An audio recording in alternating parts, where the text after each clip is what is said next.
going on, old timer? Hey, I just got a text here from Keith. Oh yeah? He's shooting his 40. He's so frustrated he can't get a group. He can't. Oh, that's terrible. It is.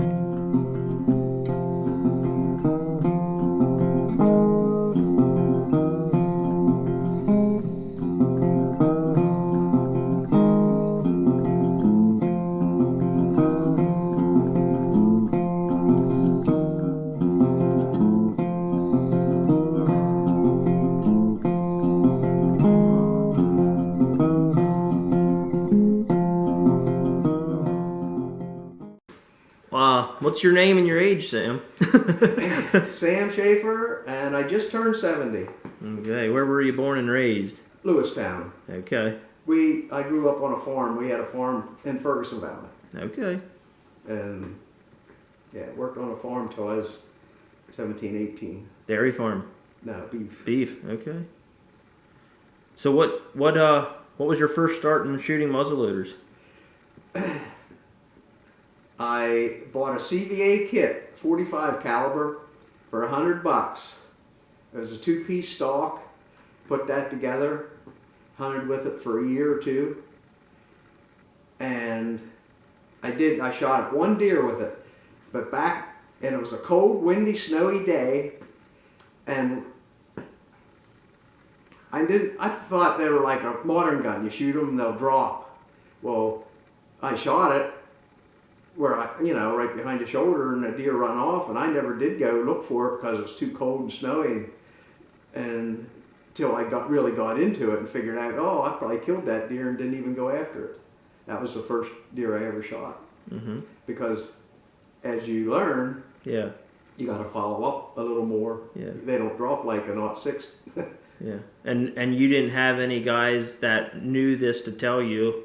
No, I was just starting out.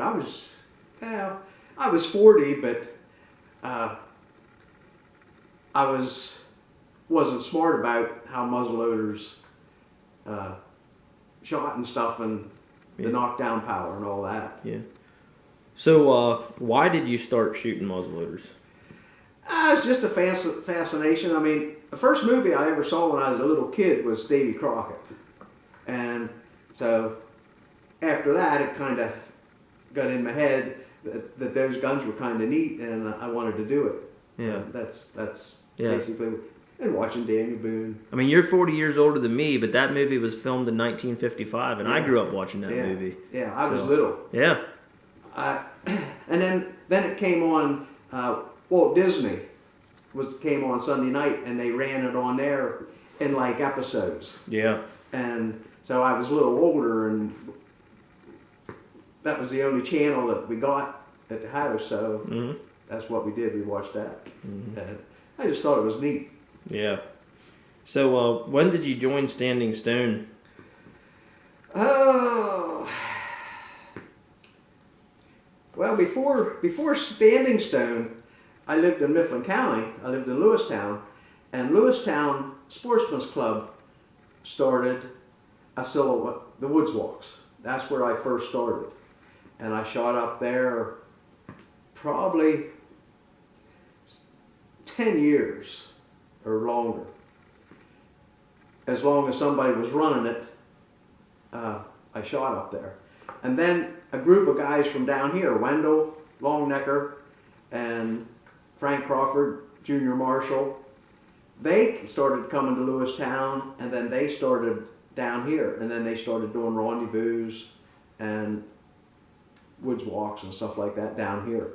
But I never joined down here till I moved down here in '94. Okay. When Deb and I got married. Okay, so do you have any idea about what year that would have been, that Standing Stone, when those guys started that? Oh, that was probably 86.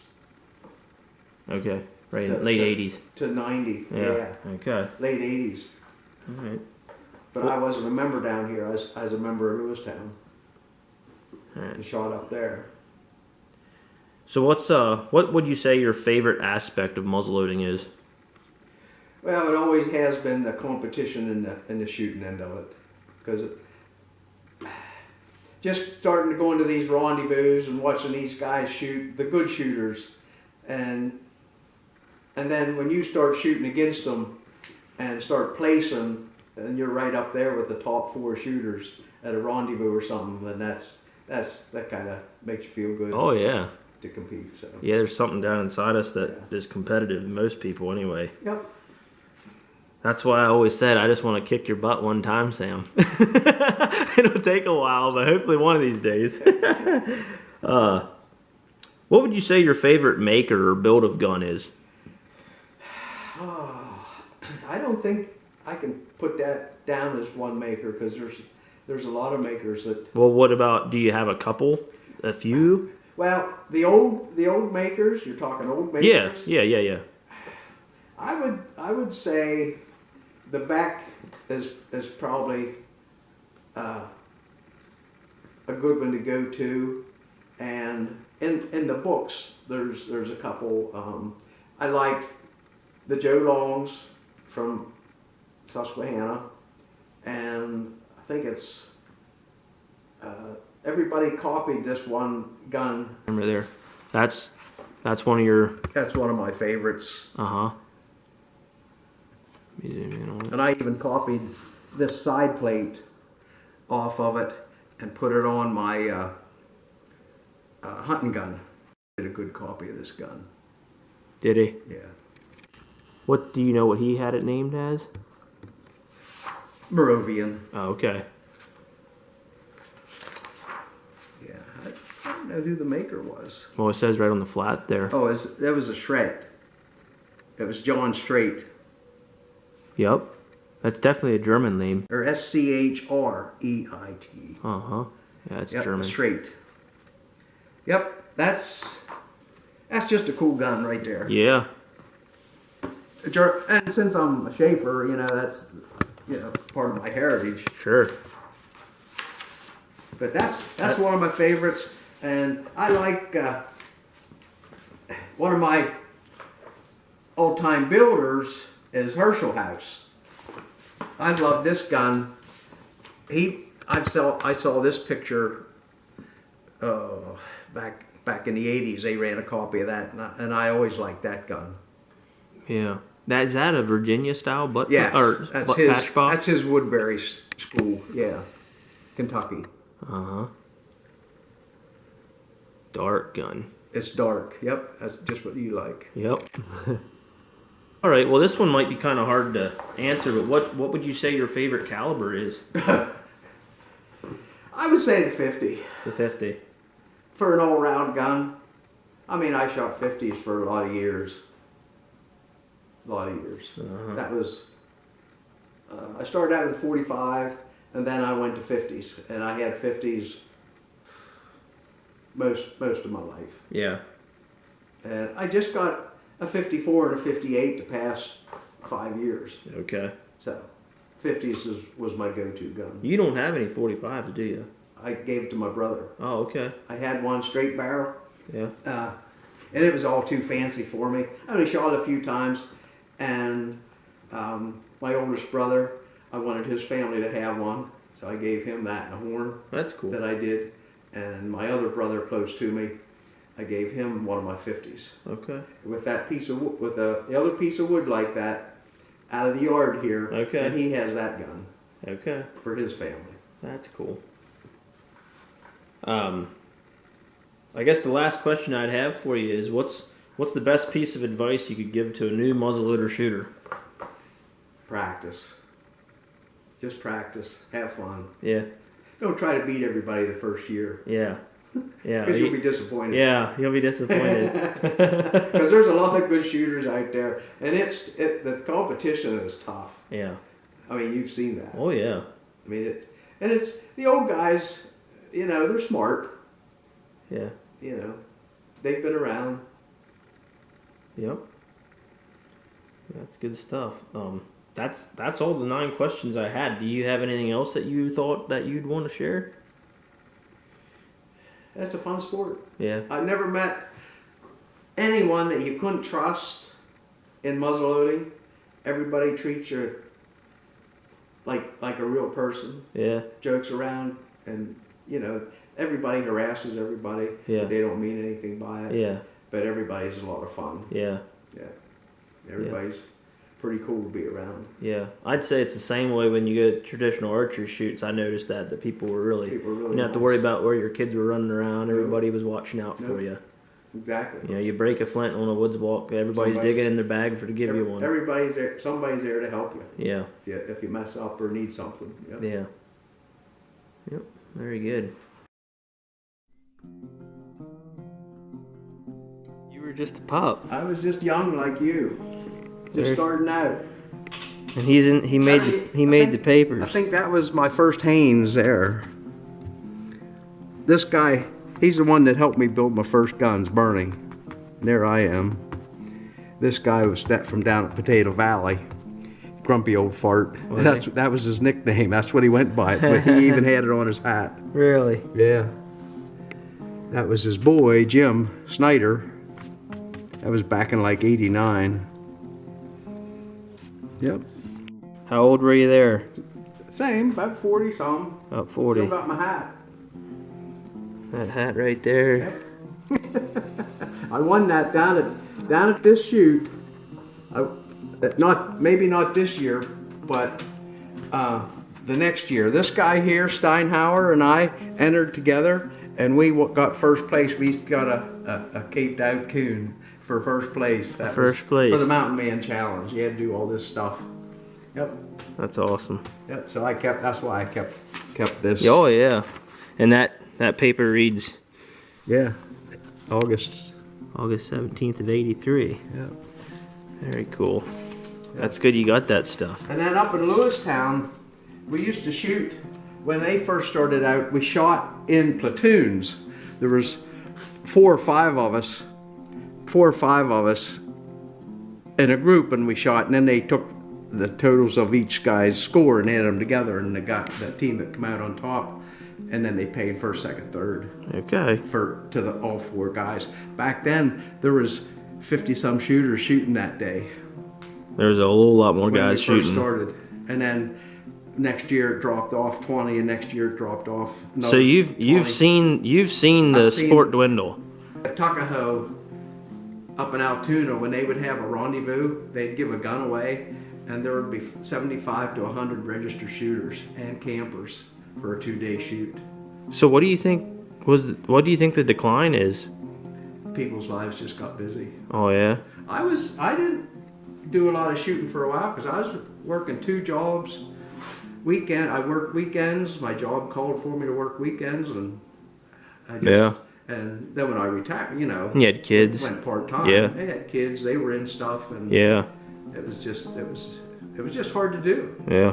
And you might get a shoot in a month or something. Yeah. We would do a show for the school kids in Lewistown. There's a statue about the guys that fought in the Alamo from Lewistown. And we would go down and give them a salute at the cemetery. And the school kids would have speeches and stuff. It was part of a history class. They'd give speeches and talk about these guys that went to the Alamo and fought the Alamo. This guy here is Max Sheaffer. He's the one that did my powder horn over here, all the scrimshaw on my powder horn. Okay. He saw my powder horn and it was plain, and he took that. Oh wow. And he put all the forts along the Juniata River, clear down to Clark's Ferry, and let me see that one. Put your name on it. He's an artist. Yeah. Yep, old guy. He did that. He did the horns for a lot of guys. Didn't even charge us anything. He did all that for nothing because they liked us. Wow. Isn't that amazing? I don't know how much time he had in that, but it's. I've tried, and that is just unbelievable with all the forts and everything on it.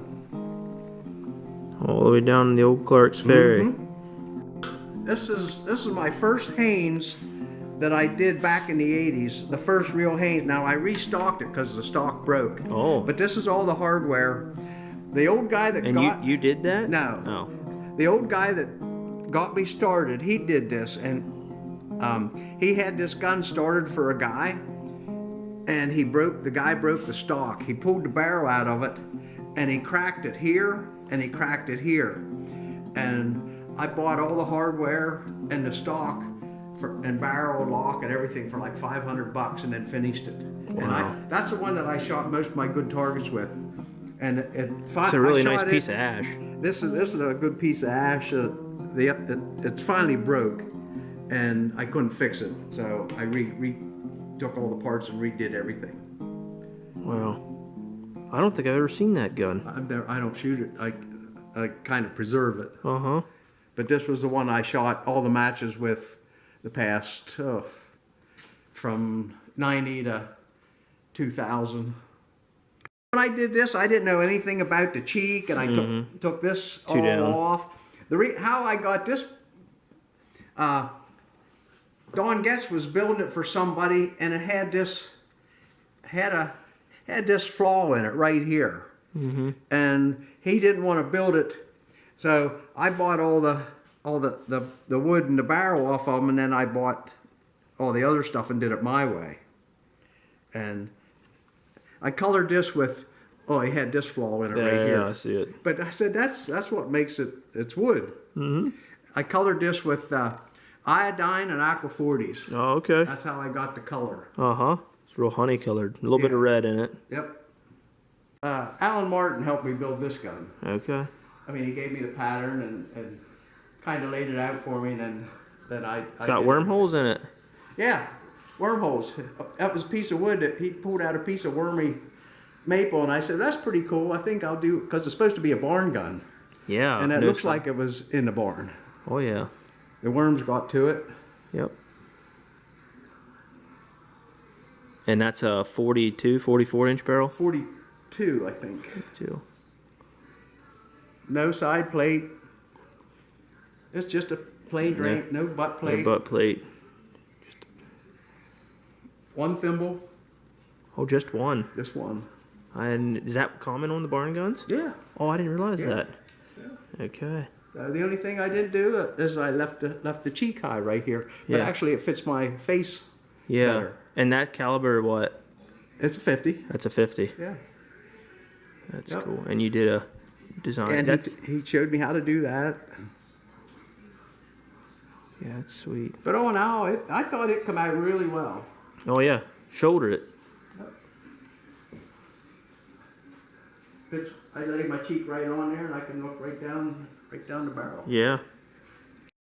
So this concludes the first interview here at Standing Stone with Sam Sheaffer here in his shop. You can see his beautiful rifles he's built. He likes to build now that he's retired, so that's what he keeps busy with.